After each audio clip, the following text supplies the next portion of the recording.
All right, howdy, howdy, howdy. So, welcome to the Healthy Spaces, Healthy Places podcast. This is our third take of the day. Believe it or not, y'all, we having a lot of technical difficulties trying to get this episode out. But other than that, I am one of your co-hosts, Lawrence Robinson, and to my other host. Omar Graves. All right, what's up, Omar? All right, so to just jump into it, since we're just trying to get the kinks out working, this is our first episode of the podcast. So, a little background about us. So pretty much we were interning in DC this past, did we meet in June or July? I think it was June. Man, June, man, This past it summer. seems like eons ago, man. It's been so much happened between that point, but pretty much Yeah. we were interning in DC at the same time. I was doing it for working in the Senate, and Omar was working at the Library of Congress. One of our mutual friends, Omar's co-workers, and also one of my fellow mates in the program met through them. And so pretty much kind of like, from there, in terms of just with this podcast, Omar has been one of the very few consistent, healthy like men I've had like as buddies, as friends in my life, because pretty much, men with the Manosphere and toxicity going on in the world in these past 5 years, and a lot of these pandemic babies too, you know, a lot of them, are there's not many healthy spaces or like men showing healthy tendencies, not necessarily, when it comes to like women, but more so just in general how they view life and just like politics, and it just kind of intersects with anything. And so pretty much this has been on my back burner just to do this podcast for a while, but never really had like the spur to do it so recently and to do it. But Omar, give you a little synopsis, why you doing this project, why you like this podcast, why you Yeah, crazy bro. enough, why you think, you crazy enough to join me on my crazy adventures as well. Well, because we would change the world. But Yes, sir. Yes, sir. yeah, like Lauren said, we met this summer. We really clicked just because he's one of the few black men or men of color in my life, and men of color in my life rather, that just really understands and kind of like exemplifies to me what healthy masculinity can look like. Uh, I know in my personal experiences, just like growing up, and even like to this day, it's Mm-hmm. been hard to find people who kind of, or men who kind of demonstrate like what I feel like healthy masculinity is, or rather, I know what toxic masculinity looks like. Yeah. Uh, I think we both know that. So, Shit. I've seen like toxic masculinity. I've experienced toxic masculinity, and in full transparency, I think growing up, we've all kind of like, or I have kind of like been harmed and harmed people by toxic masculinity. As of now, I can say like I've healed through that, or and I'm healing through that. But we're not perfect. I'm not perfect, and we're holding space ideally with this podcast to discuss what healthy masculinity looks like, what we think that is, honestly. Like, what can that look like in the relationships we have today with the people around us, with other men?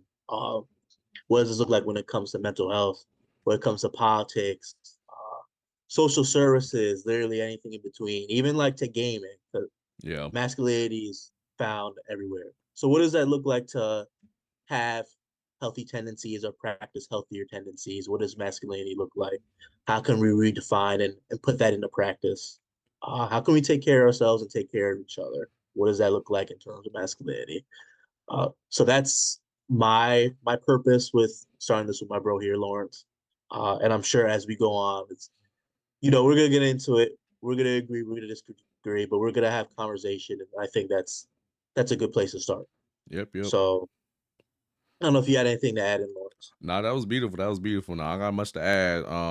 But in general, the way this podcast is going to set up, we were Yeah. trying to record this on this Discord and try to make it live, but we're still working in kinks with that.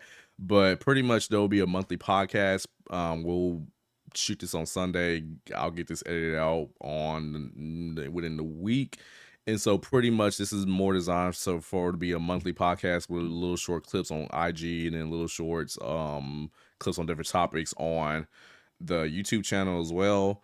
But primarily what we wanted to do is to create a Discord where we have men actually have a safe space for men to like display positive masculinity. We have different little areas. I know I go in more the politics side of things, but like Omar, you go more into the mental health side of things as well. but we can have like different like areas and topics such as gaming, such as sports. I'm a sports guy, Omar not so much, but pretty much having different Don't knock basketball, bro. not I bad. know you're all about football. Okay, okay, fair enough, fair enough. Okay, so we know a little bit, like we dabble a little bit in like little with our own sports, but pretty much, just having a space for men just to like, be like that, be that's the brothers, the role models, just to display positive masculinity, in a lot of these ways that a lot of these other, podcast bros, I'm gonna say, don't do it. So that's pretty much like the goal for right now. It will change, because as we grow, we got to grow with it. But hopefully, we can get this, off the ground. But with that being said, we're gonna go into the current events topics of the show. What's the first current event we're gonna talk I about? think we're talking about football, and I feel like obviously you know more than that. So if Yeah. you remember anything or you want to look that up real quick too, you can do that. Nah, I'm Uh, pretty much I got it right here. I'll probably okay. have some on my phone too. But pretty much we're gonna talk about the topic I want to talk about today is Travis Hunter. Now he's in two different hot water controversies, whatever they want to call it nowadays on the media. But pretty much first one we talk about is whole Heisman debate. So Travis Hunter is the 2020 Heisman Trophy winner. I think the 89th Heisman Trophy winner, basically the most valuable player in football because of his ability to play two positions. So he plays wide receivers and cornerbacks, so he plays both sides of the ball. And so what that entails, Hunter has racked up about 92. I'm looking at my phone right now. 92 receptions for about 1,152 yards and 14 touchdowns with 4 interceptions on defense. Those are numbers that many people don't have because usually people just play, and for the audience members who are not familiar with football, people like you can only play like usually one side of the ball, either offense or defense. He played both sides. He played about 1,300 snaps this season, which is about 100 snaps per game or some games. That is a lot of snaps, y'all. Like that is insane human numbers, a lot of stamina, a lot of recovery time to even do that week on week basis. And it was a debate whether he should get it over Ashton Genty. He is the Boise State's core running back. Boise State is currently in the playoffs right now. They play on New Year's Day, I believe. But pretty much, Genty has earned his runner-up spot because of his ability to run the ball well. After doing 344 carries, he has about almost 2,500 yards and 29 touchdowns, which is video games numbers. And he leads the league, not the league, the whole college sports, the sports NCAA in all three categories. And to keep in mind on that, he's about 132 rushing yards away from breaking the all-time rushing record set by Barry Sanders during his 1988 season with Oklahoma State University at 2,628 yards. And so these two have put up video game numbers, but in the media before the second controversy I'm gonna get into later, which Travis Hunter has brought into light, basically they have been trying to divide him, saying that Genty was robbed, Travis Hunter didn't deserve it. They're trying to make all these comparisons, they're trying to make all these stats or whatever, they're trying to compare strength of schedule, all this stuff. But it has boiled down to like they're trying to, in a way, inadvertently or intentionally, however you want to put it, they have tried to pit these two men together or against each other to say who is better. And I feel like that struck a chord with me personally because a lot of times, especially being one of the few black faces in a lot of like predominantly white spaces, they've oftentimes pit black people against each other to Yeah. compute and feel like who will be a token or who will be, I'm just gonna say the house Negro. Like, who will be just basically, who's the better one should we follow? Who's better than the other? And so I just wanted to say, have you ever experienced this, because I've experienced a lot. But have you ever experienced in your personal experience, Omar? Yeah, I also grew up in predominantly white spaces. Yeah. Excuse me. And this is something I've experienced in certain degrees, maybe not to the degree you're describing it, Mhm. but I did feel like, sometimes being only like man of color in class, like, and maybe one or two other men of color in class, uh, all of us kind of being like lumped together in a way, or maybe like sectioned off and kind Mhm. of having to like let the cards fall how they fall, having to navigate from there. Uh, I know, like to current times now. I was mentioning before in our one of our several takes we had. Yeah. Uh, that I have a friend on campus that I do like mental health advocacy with, and there's a lot of times people have lumped us together. I Hmm. think people kind of like they see us. I don't know. I don't want to. There's a lot, bunch of different theories and stuff, but people have lumped us together now. I think earlier on it was kind of maybe subconsciously or like on the low, maybe like kind of like putting us in opposition.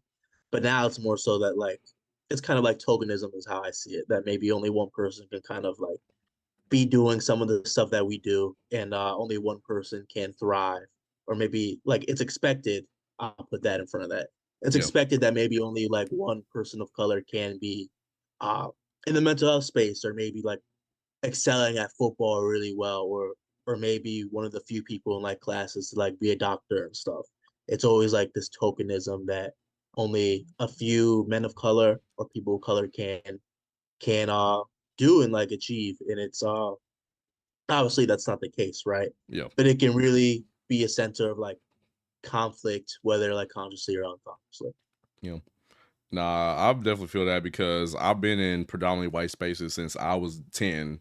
So, from getting, having to like tone down how I am, or, having to always, I guess, meet the goalposts people have set for me has always been there. But I never really had to like feel like I had to compete with other like black people, or made it feel like I'm always in a race with other black people as well, until I got to college, because college is a competitive environment. Like, regardless, like you're Yeah. competing for grades, you're competing for status, you're competing for like networking, all this stuff. And I can name a few instances, from genetics, as well as like just from my social circles, being in white spaces and being one of the few people of color, and really black men too. We've had to like, either make sure, you know, we didn't have to like compete with each other, or if we disagreed on something, that we make sure like we didn't turn into like a screaming match or whatever. And there's only a few times where I Mhm. felt like, out of place, where we would disagree. Remember genetics? We were talking about genetics and how it really dealt with race, and so we had two disagreeing appointments, me and another black dude in there, and so it didn't get heated, it didn't get crazy, and me, I keep it. We froze a bit, really. Yeah. You're good. You're good. Okay, we It's good. We good. good. Okay, but we had basically what I was gonna say. Long rant over.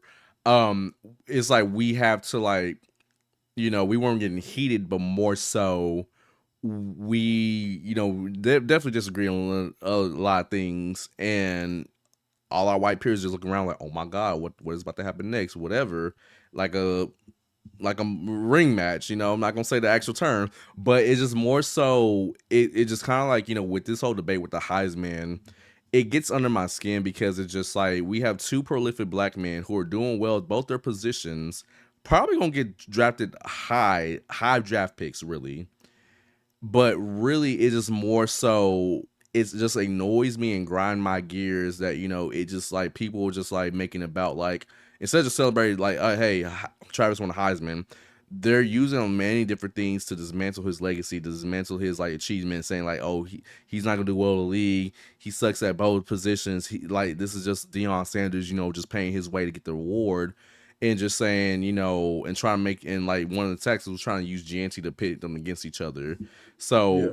it's definitely, something I'm annoyed with, probably we still gonna have to deal with, going forward with, just like how black men, we, exist in these spaces, because it's more so we oftentimes have to like, live in two different worlds, where it's just like, we live in a world like, with black people, what we're used to, but also having to like navigate the space of just like, I'm with my white coworkers, I'm with my white boss, I'm with my white colleagues, classmates, scientists, whatever, making sure I can navigate the space without having to put somebody else down.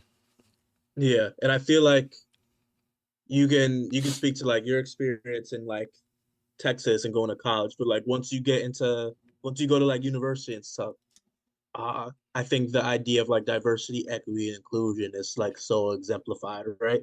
And Yeah. what does that mean? Like, obviously that's kind of like a competition in itself. Although like not everything's always wholly bad. I feel like there's like positives and negatives to Yeah. everything, right? But I feel like diversity, equity, and inclusion can like introduce this idea of people of color, men of color, competing for these scholarships and these money and these opportunities, Yeah. right?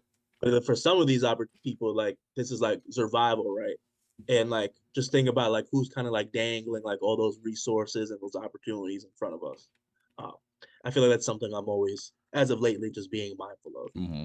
And yeah, definitely. I mean, that's just how name of the game. It's just like we, especially when you getting talking about tokenism and just talking about the lack of opportunities for like black and brown people, especially men. A lot of times I'm the only black student, black male student in my school.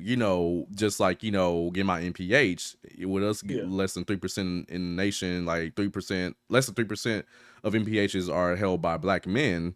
Definitely times we feel that, and so it's better on us to try to make sure we uplift each other and just make sure we don't put each other down, just don't get involved with these in what I like to call the rat race. Um, yeah. but You another also thing, you yo, I don't know if you wanted to speak on it or not, but I know you mentioned earlier like how you were in class. I think you said it was genetics, right? yo. And like your situation, people just like started like arguing, and you're trying not to fly off the handle. Did you feel like that was like common in your like relationships with like men and black men? Like it would, if there was a disagreement, it would kind of like escalate to Mhm. that quick. Yeah, I Yeah, mean, and it's just like not just even just blaming on black men. I think yeah, the in environments we've all grown up in. Not saying I grew up in a rough environment. I've grown up from, let's say, the inner city of Dallas, then moved to the suburbs. So I've had better, I guess, I guess, mobility than other, like black men who come from urban environments. But definitely it's just so like there's many times where we can't have a like sometimes we can't have a simple discussion because oftentimes we always feel the need with our egos to feel like we're right. And so whenever it comes to like sports, that's menial. But when it talks about let's say money or talking about we get to like the little meal things like the little like digs, the going low, the low blows and all this stuff like that too, it definitely can elevate into like us arguing and you just like now we're just about to come to blows over something so menial. yeah, yeah. It's really quick for it to get to that point. Yep, yep. So next topic. So still on Travis Hunter, but have you been talking? Have you, what do you know about this situation? Him and his fiance. It's been blown up social media. It's actually blown up more than him winning the Heisman. To believe it or not, Man, that's you that's a know, shame. That's a shame. a shame. And so I guess I can kick off and get my thoughts on the situation. I'm blunt about my thoughts. So with this one, in my personal opinion, I get it. And I feel like his fiance, whatever, and y'all don't know this. There's like y'all can just search it up. I'm not gonna get no background information to it, like too much, but pretty much like many people are like talking about Travis Hunter and his like fiance, and pretty much how some of her qualities are very toxic, which in some ways I do agree. It's calling her a gold digger, saying that there was a video of her saying that I think 3 years ago saying that she wasn't initially her type, but after 2 months or whatever, she kind of like fell in love. People were kind of citing that as gold digging, like she didn't fall in love till she saw the stats or whatever. There's many different videos of her having a fits or just being annoyed or not really being engaged with Travis Hunter's and his achievements. Especially his Heisman ceremony as well as his last game. Those are the two biggest clips, but pretty much it just gone this whole social media tirade of people just saying like leave her, leave her, leave her, dump her, Mhm. get a prenup. Dion, what's that Little Wayne song? I know what you're talking about. I know that I song. don't I remember, but I know I what you're can't talking bring about. this up. We ain't gonna talk about it right now. But anywho, so my personal opinion on this, it ain't got nothing to do with me. I ain't married to them. I ain't no throuple with them. but it comes to a point where it's just like we have grown men 30 and 40s getting making think pieces on this young lady or woman. Yeah. I felt like I'm young, I shouldn't say that, but like making think pieces on this girl, you know, a lot of them don't got much to do. A lot of them got no other. A lot of them monetizing it just to get their thoughts out, whatever. Since it's like a trend, but it's sad to me. This is getting more hype than his actual Heisman, winning. I feel like I know more about her than him. And it's, to me, it's upset to me more because, like, this goes into the common trend that we can't really celebrate a black man. Like, we can't really let his Heisman moment sink in for a week before we just pivot over to his girlfriend and start trashing her. And really, they're not doing it better. I think they need to get media training, to be honest. My personal opinion. If I do freeze in this whole section, you're still good, Omar. So I mean, we're gonna catch All right. everything. But That's pretty good. much, it's just sad to me that we're just overlooking that. Hey, this man's like the one of the very few defensive players get a Heisman, and we're focusing on some petty stuff that they're young, they're dumb, and they're gonna be in love. They're gonna make mistakes, and like they might not end up together. Not they might not be, final destination. But at the end of the day, it's just none of our business, and it just really annoys me that people have made it their personal business, their personal thing, to make 10 think pieces, 2 hour long think pieces on it. Grown men who probably got some relationship issues going on with themselves that they don't want to address, but they're making Mhm. think pieces on this young couple, and it's just like it's really none of our business. So, what's your thoughts on it, Omar?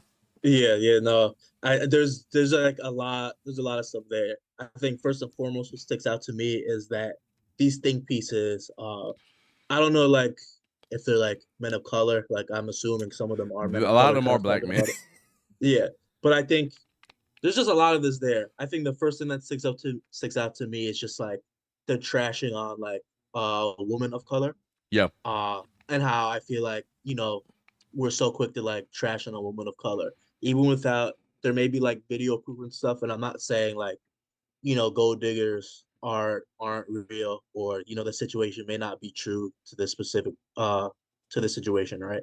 But I feel like we are, this culture like sports in particular are so quick to like trash on black athletes or yeah, partners of black athletes, specifically like black women, right? And that just, that's seen in a lot of different industries, like so quick to judge or to tear down or to talk about things that may not necessarily be relevant to the situation, right? Which like that's what sticks out to me. And like my heart goes out to that. Whether that's, the situation's true or not, I still don't think it's fair to say vile things about her or her yeah. character to this extreme, right? And I think what you're saying too, like about like the business thing. Uh, I don't know why we feel like it's so important to be in other people's like relationship business. Like what's the purpose? Like genuinely. Like to this Hmm. extreme, I don't know. Like what you brought up was funny because it's probably like mad old men online having Yeah, nothing else better to do than to talk about this and to be negative to people that are like a part of like the community, right? yeah, Just like what's the purpose of it? yeah. I think, in my personal opinion too. Were you gonna finish your thought or No, no, you okay? got My personal opinion too. I feel like a lot of men are trying to say they come from the perspective they're trying to help them or they're trying to give them advice.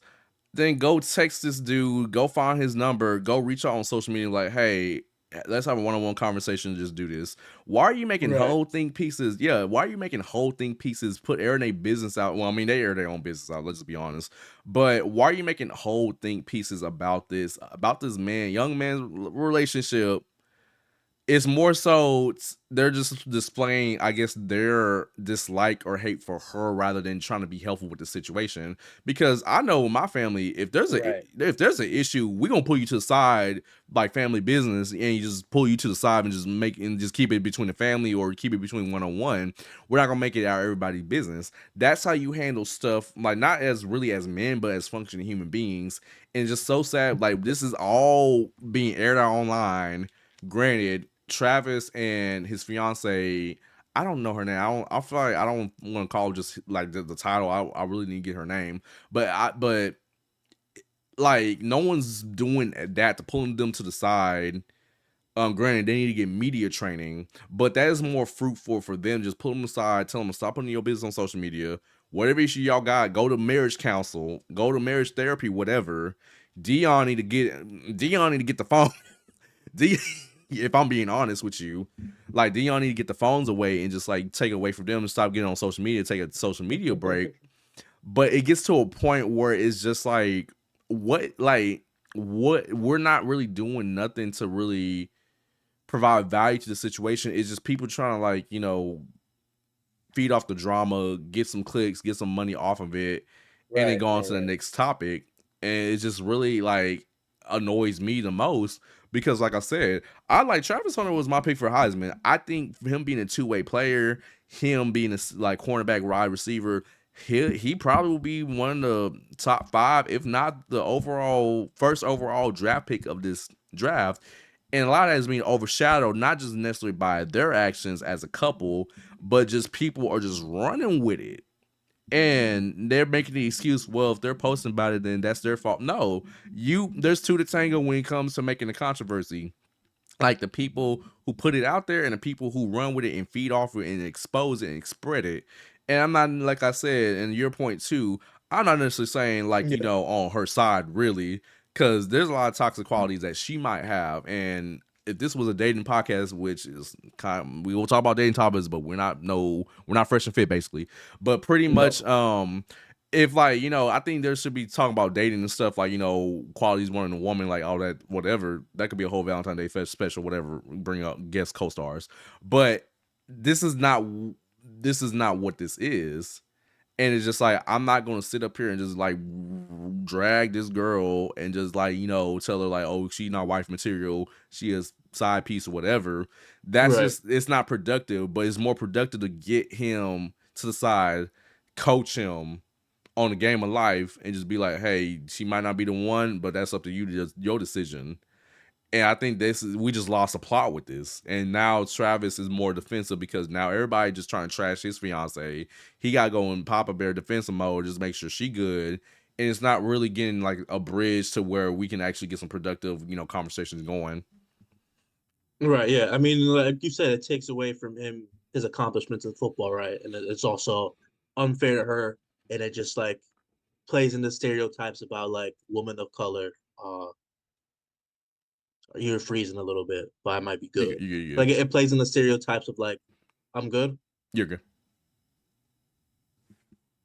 You good. or I'm just gonna roll with it. I'm gonna roll with it. Yeah, it plays in the stereotypes of women of color and just like women in general, not being genuine in relationships with like athletes and stuff like that. And like you said, bro, it's really none of our like it's none of our business. Like I don't see why this is. There's more important things to talk about than to Yeah, talk about this, right? For this to be as big as it is. I agree. Can you hear me? Yeah, you're good. Okay, we're good. All right. So last topic. How much time we have for the Zoom call? I was just about to say that I'm not sure.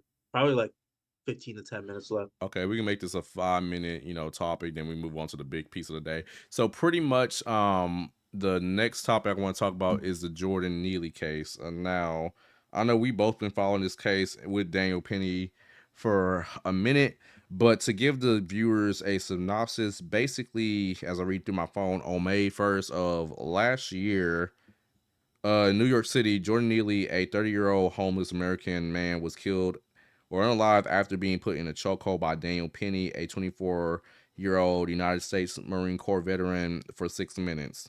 Neely, who was unhoused, let me say unhoused. You have 10 Um, minutes left. we have 10 minutes left. Okay.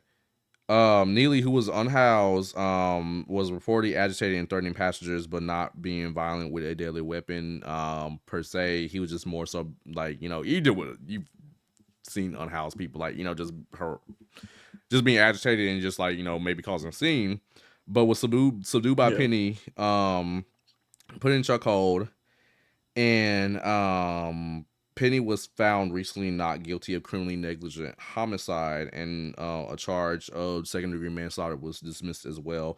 And so this has caused a lot of protests ever since the initial, unaliving and like, passing of Neely, because it talks about situations like how do we, handle, conflict in public, as well as talks about what are the limits to just like when defending yourself, especially as a man, because there's been many reports saying that, Neely wasn't really, attacking anybody. It was just more so maybe harassing, throwing paper, just agitating the crowd. But for him to be subdued, he was put in chokehold for 6 minutes. Part of that time, he was subdued by other passengers as well, but he was continuing being put in a chokehold. And so it's to a point where a lot of people are calling it unnecessary source, which I do agree with. But pretty much it just to a point. What do we, I guess, what are your opinion? How do you feel about this case and just like the overall theme, but just like where do we draw a line where you defend yourself, as well as when does it become manslaughter? In terms of just like that, and just giving notice, race is being put into this. Penny was a white Marine Corps veteran, and then Neely was a black unhoused individual. Man, I was reading through it earlier today, like preparing for the podcast, and it makes I even just talking about it now, I get really like I'm sad about it. Yeah, And yeah, it's well, I feel like he was I don't know like obviously the laws behind being subdued but like as much as like as intricate as it is, I don't know like about that. But I do feel like he was killed, right? I yeah, mean, he wasn't whether he was like trashing the train or whatever, he wasn't harming anybody. And I think, the person that did kill him, Daniel Penny, I mean, I don't know if you saw it last week, but he was actually invited to like, he took a picture of like JD Vance and Trump and stuff. yep. I don't know if you saw that. What game was it? What is it, the Bills or You what? froze. Hello, Yeah. you can keep going. Yeah, Oh, you're good. Yeah. Yeah. Well, yeah. I don't know what game it was, but he was with Trump and JD Vance. And we have like 7 minutes left. So just for the sake of time, I'm gonna like keep it really, really brief. yeah, Even though this could be like a whole episode in itself, right? yeah, But yeah, I mean, I feel like he was killed and it speaks to, just another unfortunately, just another, death of a black man in America. Speaks to how mental health is seen as America too, and how unhoused people are seen as, or not seen rather, and if they are seen, they're seen as like an annoyance or not not human, right? And if yeah. you're not seen as human, this is the kind of shit that can happen. So it's mad. It gets me mad. It's raging. It's sad. It's Hmm. frightening. And yeah, man. I feel like he was killed at the end of the day. Yeah. This is the thing that touched me too when it first happened because in general, like, and I ain't gonna say any interaction with all unhoused individuals gonna be pleasant. Don't get me wrong, like there's been Right. times, I was scared. There'll be times, and there's no times many of my like friends, may have been harassed by someone who were unhoused, as well as a friend that actually got attacked by someone unhoused. I get like people who have fear of like unhoused individuals, and I can go in statistics all day long about how many percentage of unhoused individuals are like mentally ill or who exhibit this type of behavior, but like the vast majority are just like chill. They somewhere being hidden somewhere, just like trying to mind their own business. But that we don't got time for that. But pretty much in my thing when it comes to this issue was not only just like the lack of humanity, but more so he was already subdued by other individuals, and this like Penny felt like the need to still put him in a chokehold. Like Yeah. I think within 3 minutes, like he was subdued, and people were trying to help police, whatever. They're trying to stop the subway car, all that. But Penny still felt like he should put him in a chokehold. When it's just like you can let off the chokehold, just make sure he's good, and some have him on the ground, pin him down to the ground, and all this stuff. And it really goes into the message of just like, and really, we're gonna end this off with this thing because of time limit, so we can keep talking about it back and forth until the time limit runs. But we, let's say we get into a bar, let's say a bar, you and me, and you push me, and there's fight ensues, and then it gets to a point where it's just like, I throw a bottle, whatever, you end up, knocked out, and you end up passing away by that. That could be seen as manslaughter in many ways because even though you defend yourself, depending on the state, did the amount of force, was it justified to, was the reaction justified to the initial action, as I should say. And that's the legal case that people are trying to figure out with the self-defense. I'm not a legal scholar. I don't know much about legal Yeah, defense, yeah, yeah. but it's more so that is more so like what people have to look at when they go to court. Was the your reaction, reaction of self defense, you know, was it, equal to the amount of, was it justified basically to To the like the match threat fit. Yeah. matched it basically. And I feel like in this situation, by based on what we heard from eyewitnesses and stuff, um, there's many different cases sides to this. I feel like it wasn't justified in any sense of war, especially since he wasn't threatening nobody with a deadly weapon. And it just comes to a point where it's just like, yes, we can talk about all the systems in place for we need to have for unhoused individuals. And yes, for any average Joe, that ain't got nothing to do with them. Like people just trying to get their day to day to just make sure in peace. I'm not arguing that at all. But what we need to understand is that we need to, have boundaries in place and just say, okay, you valid in this sense, but like you doing too much. And this is a case that Penny was doing too much and ended up in a situation where this ended like Nichols was unalived. And it's so sad, that we even still have to have this conversation about humanity to the point where it's just like this is a U.S. veteran. Granted, he served his country well. I get it. I've had people who are active duty and serving in my family as well. But We to a have point, 240 left. So I don't know if you wanna 240. like end it off, like Okay. give a statement and end it off But or I was just gonna say it's just a sad case of situation. Like this is now overshadowed, and like he's now being propped up as a hero when it's just like this man was doing too much, in my personal opinion. yeah. Um, but with that being said, we're going to take an intermission from the podcast. So, in a way, trying to make sure we get the technical difficulties taken out. This will probably be the only podcast that will have like video of us. We're thinking about doing voice recordings and stuff, and just putting up images and stuff. For the rest of the podcast, make it, somewhat entertaining, but also too, this will be on Spotify too, so you can listen to us through there as well. But in general, this has been just the first part of like the first podcast. We're gonna have a part 2 later on down the line, talk about why we want to do this, the whole thing going on with the Manosphere, little Much backstory, but longer. much longer, in the case of the Manosphere, because honestly, that could be a whole episode in itself, but we doing test runs right now. But anything you want to end off for part 1, Omar? Nah, I feel like this was a good part one. Uh, yeah, I think I'm excited. We have a lot of things we can talk about, a lot of guests that we plan to bring on, and it's a community, right? So once we figure out the platform itself, it could be live, and people can come in and chime in with questions or talk. Special episodes we'll have coming in the year, and I'm really excited, and I have faith in both of us. I think it's gonna be good. I think just to leave off with a quick message, just be kind to each other, be connected to each other. It's so easy to dehumanize people and see people as less than or have people outside of your awareness, but we're all connected and we all do matter. And if we take care of each other, we make the world a better place. So whatever you can do, just be kind and look out for each other. Yeah, so I couldn't agree more with that. But with that being said, we're gonna see y'all next time for part 2. Peace out. Peace out.